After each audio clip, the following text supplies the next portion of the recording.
सारणिक के गुणधर्म में प्रॉपर्टी नंबर 3 हम बताएंगे आपको। कल प्रॉपर्टी 1 और प्रॉपर्टी 2 हुआ था, ठीक है। तो प्रॉपर्टी 3 ये है कि किसी सारणिक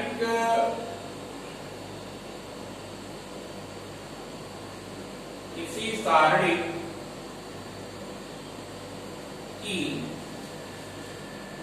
कोई दो पंक्तियां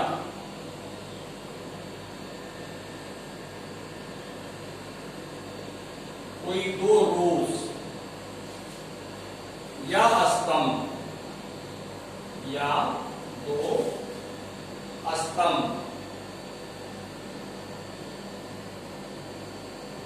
समान हो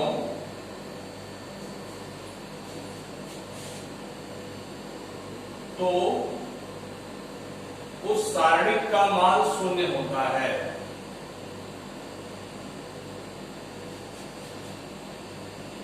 उस सारणिक का मान समान होता है, शून्य होता है, शून्य होता है।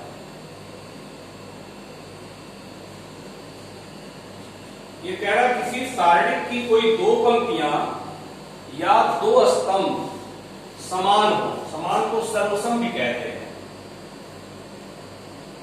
इंग्लिश में आइडेंटिकल भी कहते हैं।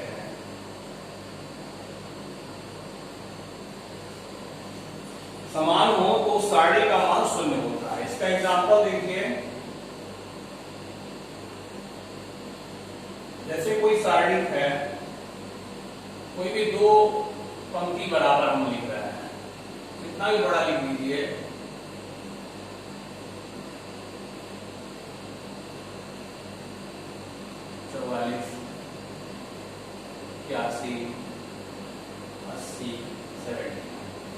देखिए आपको अगर प्रगुण नहीं पता रहेगा और कोई इस सारणी का मान आपसे पूछे तो आप इसका एक्सपेंशन करने लगेंगे। एक्सपेंशन करने में बहुत टाइम लगेगा।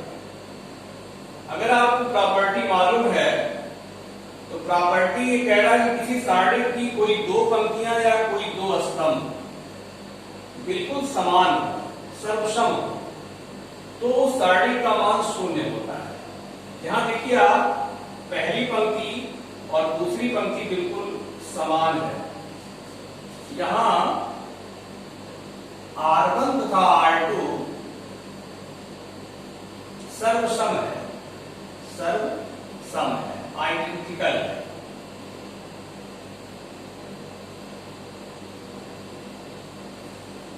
इसलिए इस सारणी का मान क्या होगा? शून्य। डायरेक्ट आप शून्य लिख सकते हैं। प्रगुण का ये फायदा है, प्रॉपर्टी का यही आपको फायदा मिलेगा कि आप जरा 1 मिनट अवलोकन करिएगा कि क्या इसमें कोई दो पंक्ति या कोई दो स्तंभ पूर्ण रूप से समान है। अगर समान है तो सारणी का मान शून्य होगा। ये प्रॉपर्टी नंबर 3 है। प्रॉपर्टी 4 देखिए क्या है। प्रॉपर्टी 4,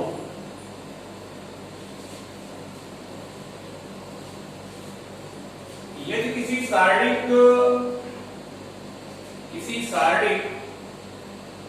की एक पंक्ति,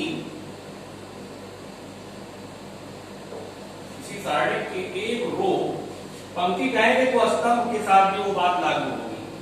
बार बार यहां स्तंभ ब्रैकेट हम लिखेंगे। किसी सारणिक की एक पंक्ति या एक स्तंभ के सभी अवयव शून्य है,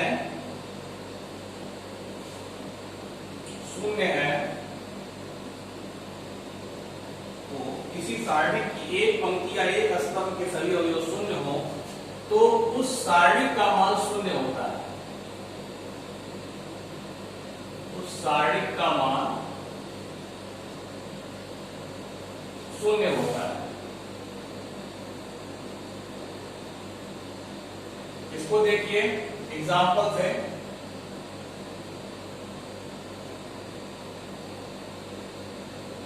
जैसे कोई भी सारणी लिखिए, इसके एक पंक्ति या कोई एक स्तंभ, जैसे मान लीजिए आपने एक ही बनाया और यहां कुछ भी लिख दीजिए।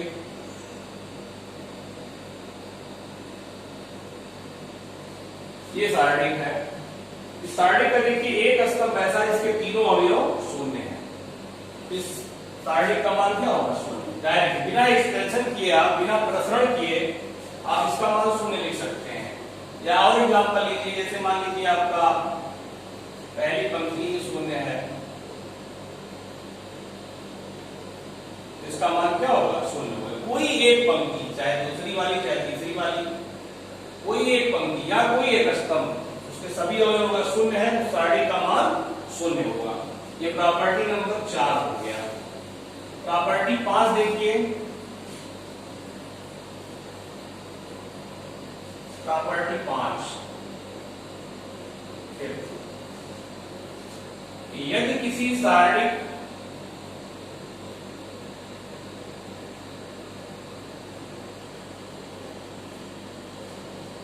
में अदिश से गुणा किया जाए, अदिश से गुणा किया जाए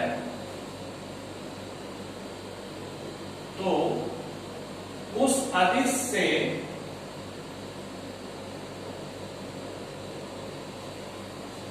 सारणिक की किसी एक पंक्ति, किसी एक पंक्ति या स्तंभ, रो या कॉलम के किसी एक पंक्ति या एक स्तंभ के सभी अवयवों में गुणा होता है, अवयवों में गुणा होता है।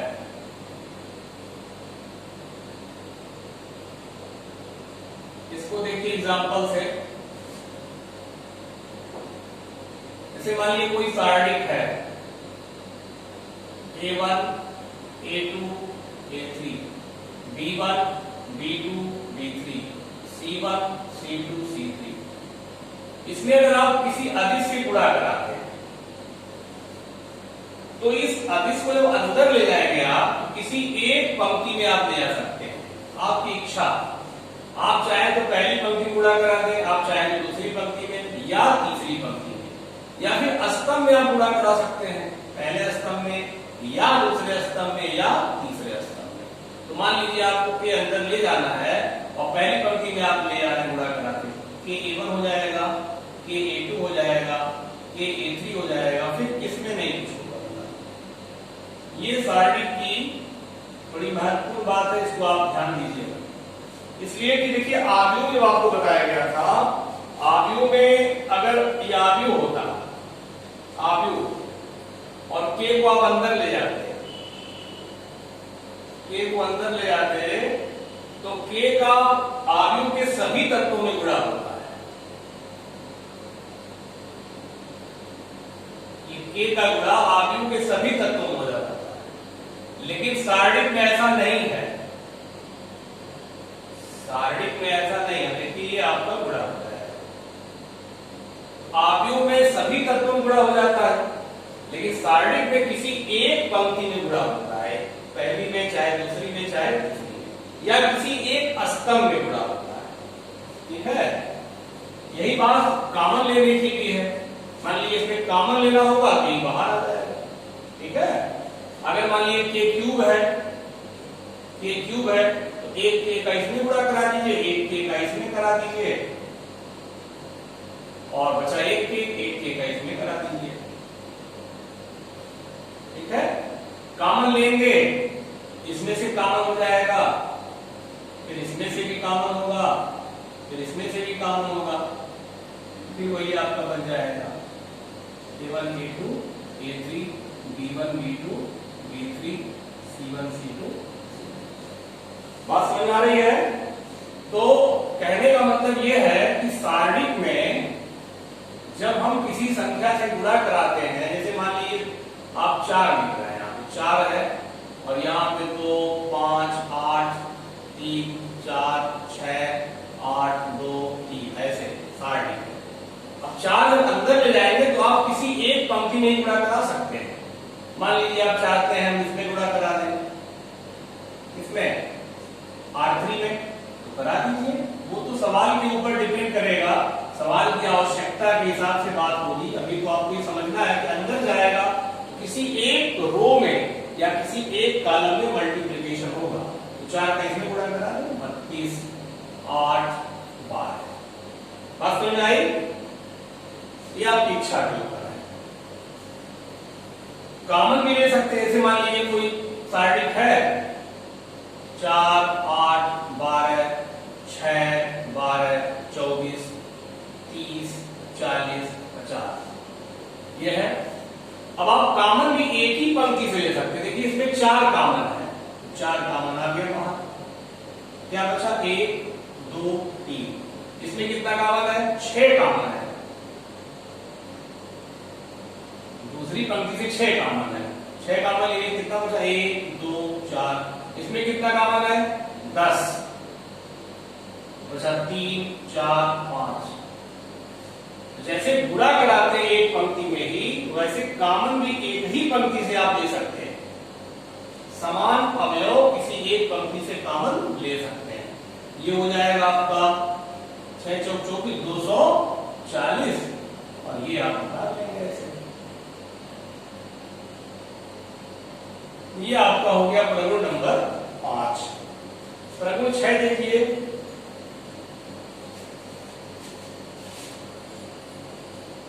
प्रगुण 6 ये कहता है कि यदि किसी सारणिक, यदि किसी सारणिक की एक पंक्ति रो या स्तंभ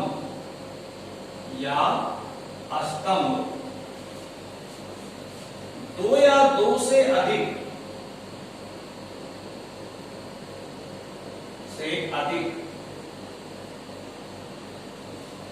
राशियों का योग है, तब उसे उसी कोटि के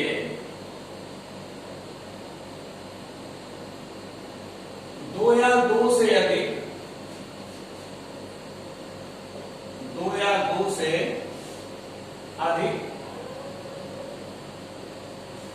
सारणिक के 2 या 2 से अधिक सारणिकों के योगफल के रूप में लिखा जा सकता है। योगफल के रूप में लिखा जा सकता है। इसको देखिए,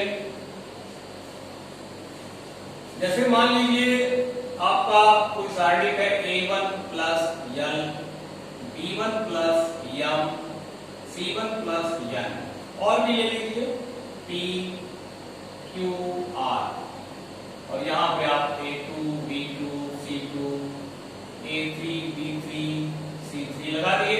ठीक है। अब देखिए ये कह रहा है किसी सारणिक की एक पंक्ति या एक स्तंभ 2 या 2 से अधिक राशियों का योग है।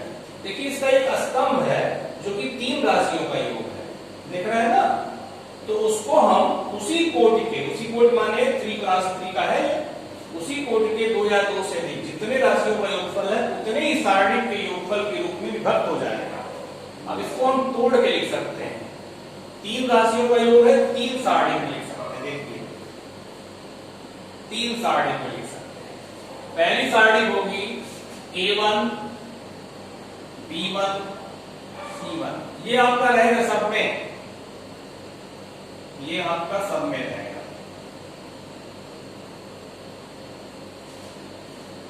दूसरी सारणी होगी L, M, N, A2, B2, C2, A3, B3, C3, फिर यहाँ पे P, Q, R, A2, B2, C2, A3, B3, C3।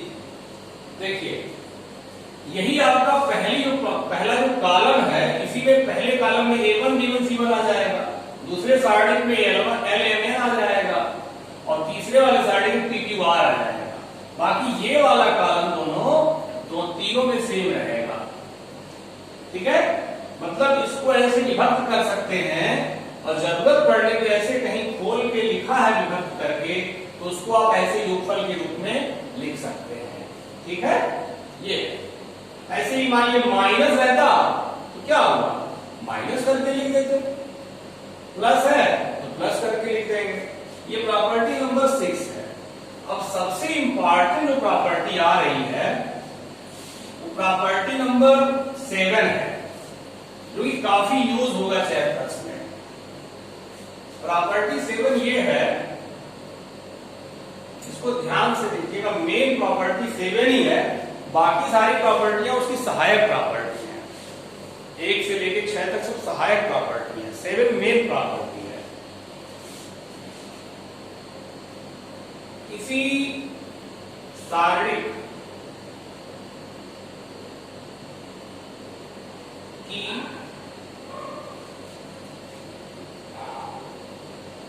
एक पंक्ति रो या स्तंभ में किसी समान राशि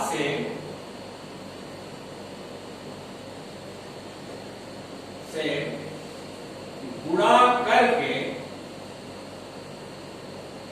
इसको नोट सब कर लीजिएगा अच्छे से फेयर कॉपी पे। ये प्रगुण बहुत इंपॉर्टेंट है, जितने हम आगे चैप्टर आपको मिलेंगे इन्हीं प्रगुण की सहायता से लगाए जाएंगे अधिकतर क्वेश्चन। किसी सारणिक की एक पंक्ति में किसी समान राशि से गुणा करके उसे अन्य पंक्ति या स्तंभ में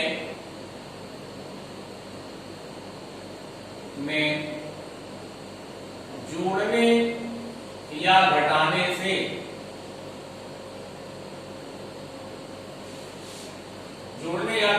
से सारणिक के मान पर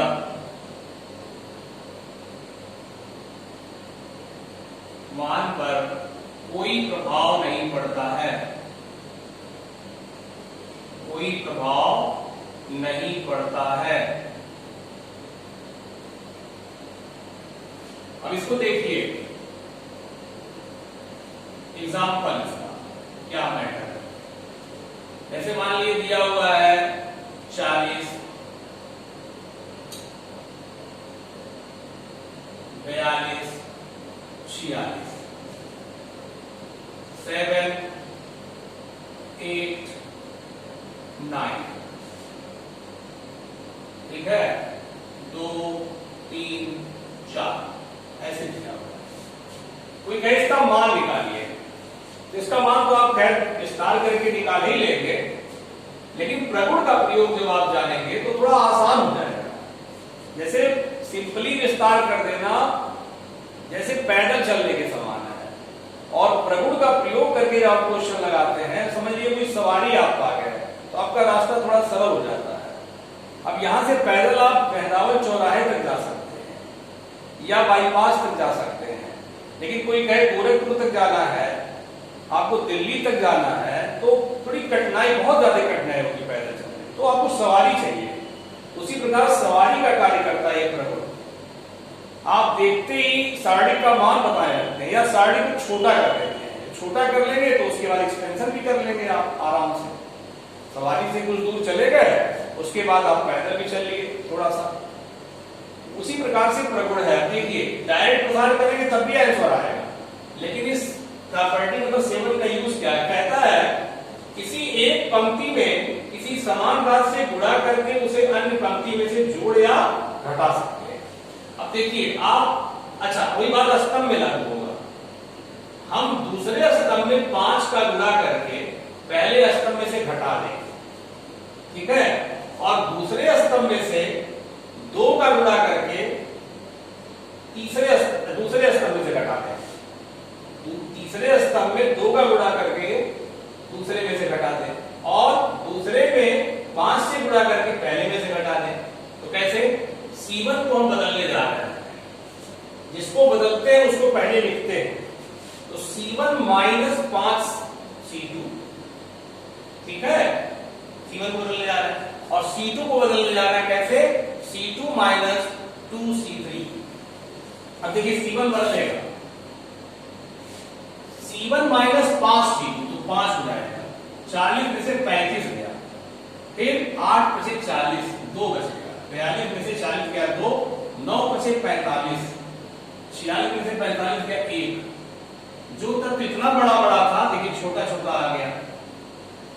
अब क्या करना, C2 को बदलना है, C2 माइनस 2 C3, ये C2 है माइनस 2 C3, तो इस दुगना कर घटाएंगे, 4 7 में से 4 गया 3, 8 में से 6 गया 2 और 9 में से 8 गया 1, 2 3 4।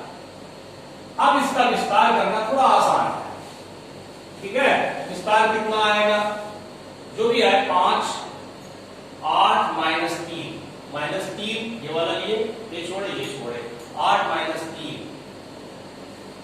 है ना, फिर ये लिए प्लस 2, ये छोड़े 2 माइनस 2,